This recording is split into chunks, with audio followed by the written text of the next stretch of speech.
Assalamualaikum warahmatullahi wabarakatuh. Salam literasi. Puji serta syukur marilah kita panjatkan kehadirat Allah Subhanahu wa taala karena telah memberikan anugerah berupa kesehatan kepada para peserta Lisan Bedas juga para juri dari pihak Lisan Bedas. Tak lupa salawat serta salam mari kita curahkan kepada Nabi besar kita Nabi Muhammad SAW. Sebelum itu, izinkan saya untuk memperkenalkan diri saya. Perkenalkan, nama saya Budi Malani. Saya adalah wakil dari SMP Negeri 1 Ciparai, Subrani 8. Pada kesempatan kali ini, saya akan menyampaikan satu hal yang semestinya kita lakukan sebagai warga negara Indonesia, yaitu mencintai budaya Indonesia. Saya membuat pidato ini dari sebuah buku yang berjudul Kebudayaan Sunda, yang ditulis oleh Rio Teguh Arif Hermanto, SPD MPD, yang diterbitkan oleh Pelangi Press Bandung, dan buku ini berjumlah 161 halaman. Seperti yang kita ketahui, Indonesia memiliki kekayaan yang sangat melimpah dan juga beragam. Salah satunya adalah beragamnya kebudayaan. Dari Sabang sampai Merauke, jutaan budaya menghiasi belasan ribu pulau yang ada di Indonesia. Tapi, apakah kita bisa menyebutkan apa saja itu?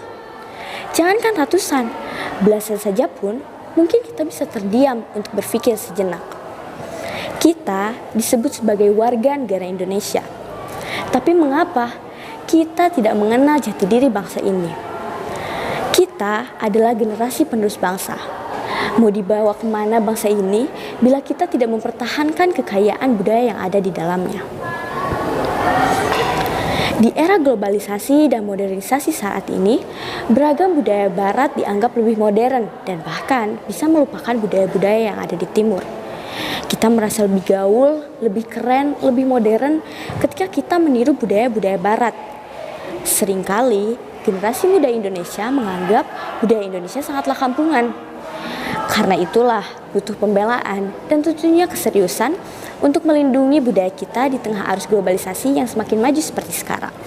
Sudah waktunya bangsa Indonesia ini mulai dikenal oleh dunia luar karena budayanya yang sangat unik dan juga beragam. Saya adalah siswi SMP yang tinggal di wilayah Sunda, Jawa Barat. Di Jawa Barat sendiri ada sekitar 300 jenis kesenian yang diantaranya ada 3 jenis tarian khas asal Jawa Barat, yaitu tari merak, tari topeng, dan tari jaipongan. Tari jaipongan nih misalnya, yang terkenal memiliki ciri khas menari dengan penuh keceriaan, penuh semangat, erotis, humoris, spontanitas, dan penuh kesederhanaan. Tari jaipongan biasanya digunakan oleh para penggiat tari untuk menyelenggarakan les tari. Tari jaipongan juga bisa memberikan kontribusi yang banyak kepada para penggiat tari agar bisa lebih aktif untuk menggali tarian-tarian rakyat yang sebelumnya mungkin kurang diperhatikan. Selain tarian khas asal Jawa Barat, ada juga sekumpulan alat musik tradisional asal Jawa Barat yang biasanya disebut dengan gamelan.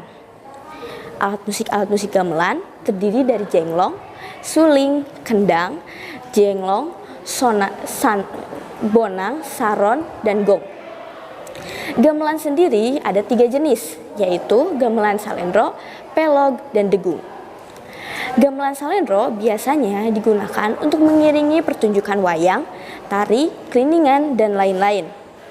Gamelan pelog fungsinya hampir sama dengan gamelan salendro, hanya saja kurang berkembang dan jarang dimiliki oleh grup-grup kesenian. Hal itu menandakan cukup terwakilinya seperangkat gamelan dengan keberadaan gamelan salendro. Sementara itu, gamelan degung cukup mewakili kekhasan masyarakat Jawa Barat. Nah, apakah teman-teman yang seumuran dengan saya sudah cukup akrab dengan istilah-istilah yang sudah saya sampaikan? Atau justru sebaliknya, merasa asing dengan istilah-istilah tersebut? Di sekolah saya, yaitu SMP Negeri 1 Ciparai, ada 2 wadah ekstrakurikuler yang menaungi kesenian Sunda, yaitu karawitan dan seni tari. Namun nyatanya hanya segelintir siswa, bahkan bisa dihitung jari, yang berminat akan hal tersebut. Padahal sekolah adalah representasi dari masyarakat. Jangan sampai budaya kita punah. Saya di sini mencoba mengajak kalian semua untuk mulai mengenal dan mencintai budaya kita. Bukan berarti kita tidak boleh mengenal budaya asing. Itu boleh-boleh saja, tetapi jangan sampai melupakan atau meninggalkan budaya-budaya yang ada di Indonesia. Lalu, apa yang harus kita lakukan? Kenalilah dan pelajarilah budaya tersebut. Setelah itu akan muncul rasa menghargai dan bangga kepada budaya tersebut. Karena budaya kita tidak kalah dengan budaya-budaya yang ada di luar sana. Justru budaya kita jauh lebih beragam dan lebih indah. Kita harus bisa memperlihatkan budaya-budaya kita kepada negara lain agar mereka bisa melihat dan juga tertarik untuk mempelajarinya. Demikian pidato yang bisa saya sampaikan. Semoga bermanfaat bagi kita semua. Mohon maaf bila ada salah kata. Wabillahi taufik wal hidayah. Wassalamualaikum warahmatullahi wabarakatuh. Salam literasi.